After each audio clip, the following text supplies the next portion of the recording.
10 ឆ្នាំមានប៉ុន្មានដងសម្រាប់ជីវិត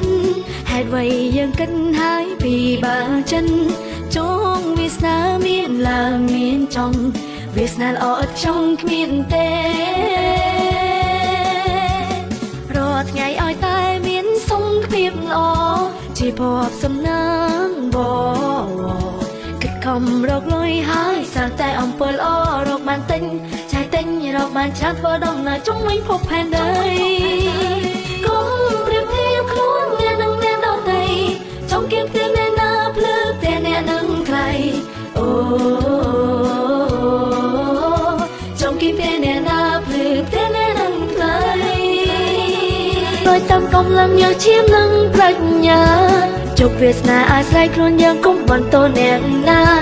ពេលវត្តទឹកសង្សារពេលវេលាដើរទៅមុខមិនចាំយ៉ាងទេ10 ឆ្នាំមានប៉ុន្មានដងសម្រាប់ជីវិតហេតុអ្វីយើងគិតហើយពីបើចិនចងវាសនាមានឡើងមានចង់វាសនាល្អឥតចង់គ្មានទេរាល់ថ្ងៃឲ្យតែមានសុខភាពល្អ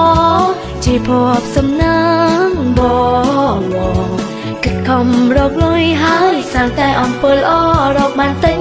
ឆៃទិញរកបានច្រើនធ្វើដំណើរជុំវិញភពផែនដីកុំប្រៀបធៀបខ្លួនអ្នកនឹងអ្នកដទៃ